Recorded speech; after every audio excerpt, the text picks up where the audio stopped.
What is the greatest scam of all time? Is it the Ponzi scheme that bilks billions from retirees?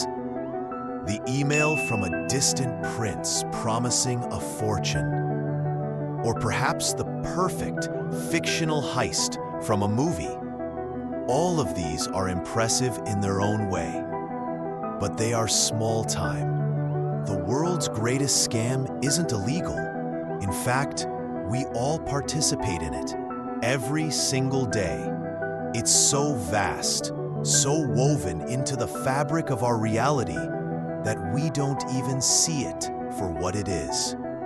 This scam has convinced us to trade the most finite resource we have, our life, for little pieces of paper and digital numbers, so we can spend that life doing things we often don't want to do, to buy things we often don't need, to impress people we often don't even like. The world's greatest scam is the modern concept of a job.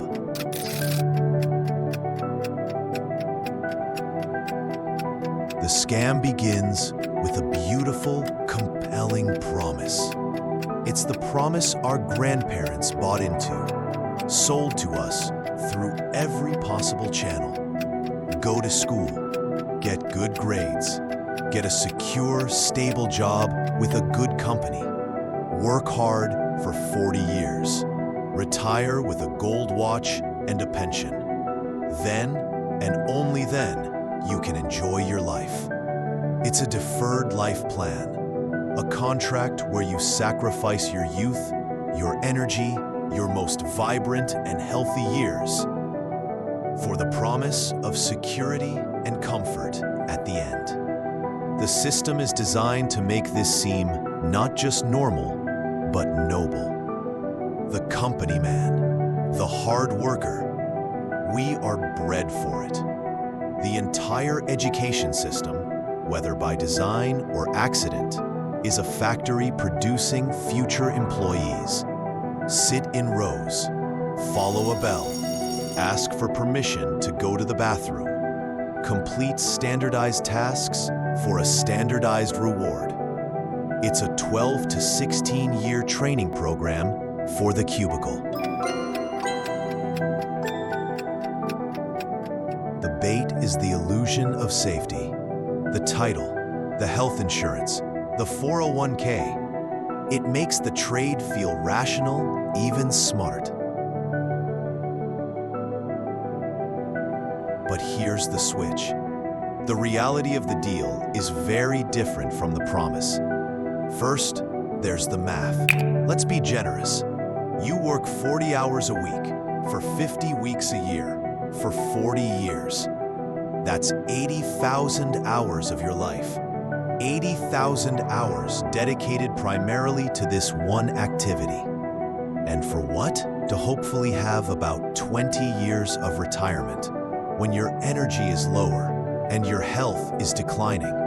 Second, there's the value extraction. You are paid $50,000 a year to do a job that generates $200,000 or $2 million in value for your employer. That's the fundamental mechanics of employment. Your labor creates surplus value, and that surplus is siphoned off to the owners and shareholders. You are an asset, and your appreciation is someone else's profit.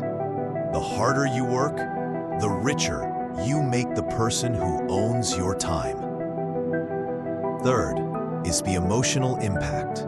The 40-hour week is not based on human productivity or well-being. It creates a cycle of burnout and recovery. You live for the weekend. You count down to vacation. You trade your time for money, and then you spend that money to temporarily escape the life you've built by trading your time for money. We have more possessions than any generation in history, but we feel we have no time.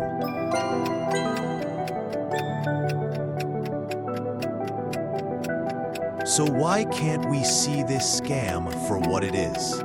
Because the best scams are invisible. The walls of your prison are made of air. The architects are not a shadowy cabal in a boardroom. The architect is the system itself. It's a self-perpetuating machine. We are encouraged to spend, to keep up with the Joneses, to find identity in brands. This creates a need for a steady paycheck, locking us deeper into the cycle.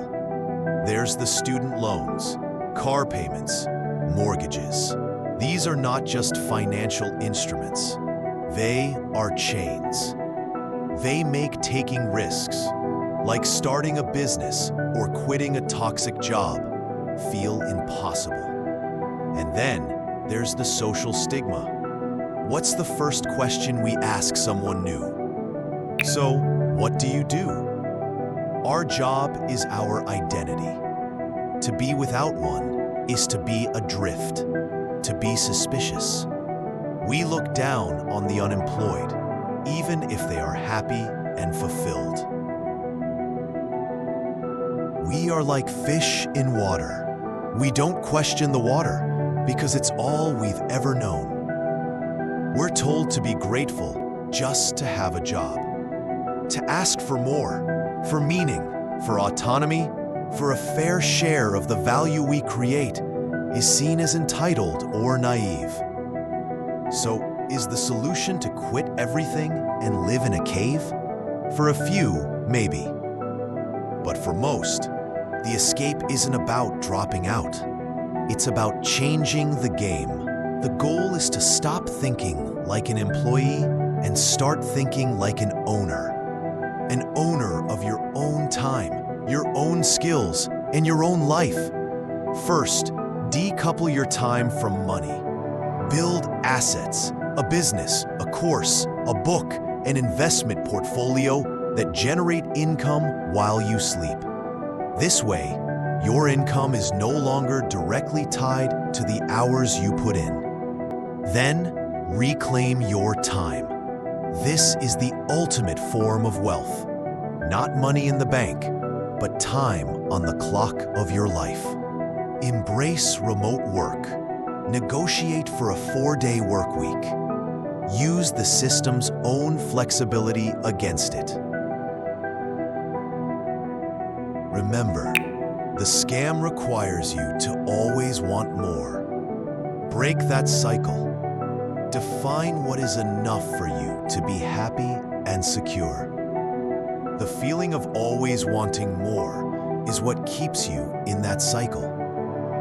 Working hard on something you own and believe in is one of life's greatest joys. You don't have to do the job you hate for a life you barely get to live. The world's greatest scam wasn't designed by a villain. It evolved, and it persists because we collectively agree to it, day after day. But the moment you see the scam for what it is, you are free. You may not be able to walk away tomorrow, but you can start playing a different game. You can start investing your time, not just spending it. Stop asking for a raise. Start building an escape fund.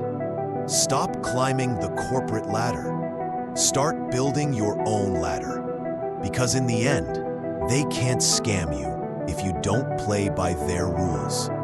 The real wealth was never in the paycheck. It was in the 80,000 hours. What will you do with yours?